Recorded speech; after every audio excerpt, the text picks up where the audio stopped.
vergelijk het taalgebruik van ouders in Suriname. Toen en nu. Toen? Ja, ik was er toen niet hoor. Dus ik Jij was er toen niet, maar ik was er wel. En daar zou jij misschien problemen mee krijgen. Waarom zou ik Je problemen mag hebben nooit gehad? praten met ja. En nooit met nee. Heb ik met ja en nee gesproken? Nee, dat heb ik niet gezegd. Oh nee, ik vroeg het alleen. Ik vul het alleen maar in. Omdat ik het zo vaak hoor bij jonge mensen. Maar toen moest je praten met nee mama, ja papa, ja juffrouw, ja tante, nee tante. Je sprak met 2 woorden. En vroeger, sommige ouders van vroeger, die lieten je zitten en spraken tot je. En legden je uit hoe het moet, tenminste bij mij thuis. Er wordt je uitgelegd en er werd met je gesproken. Men had aandacht voor je. En je werd ondersteund in wat je zei. Hoe doe je dat? Hoe wil je dat doen? Het was een samenspraak tussen kind en ouder toen. Ik kan me heugen, mijn moeder die vroeg mij, hoe denk jij daarover? Maar mijn vader die zei ook, als ik iets zeg is het klaar, weer af.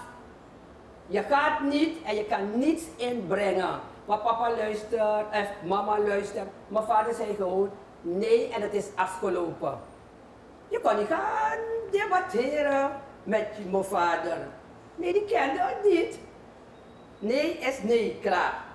En is dat Hoe was het bij jullie? Hoe is het nu? Hoe vind jij het nu? Nou, taalgebruik. Ik denk dat de ouders van nu heel wat scheldwoorden erbij hebben. Dus ik denk dat dat een grote verleiding vormt op bepaalde momenten. Van frustratie. Ja. Maar het grappige ervan is niet dat mijn ouders super veel uitschelden hoor.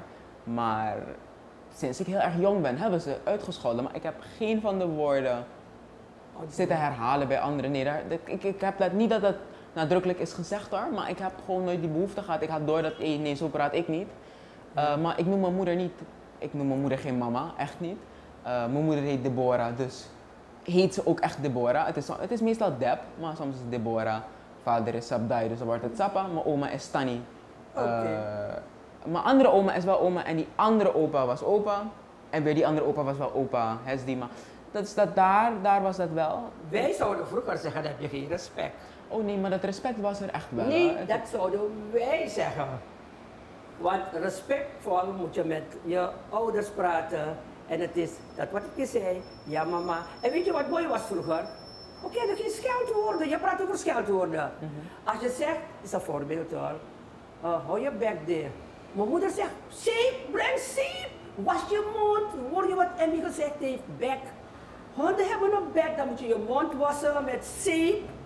En opgepast worden of scheldwoorden, kenden we niet. This is another Supreme production. Supreme TV. To entertain, to inform, to inspire.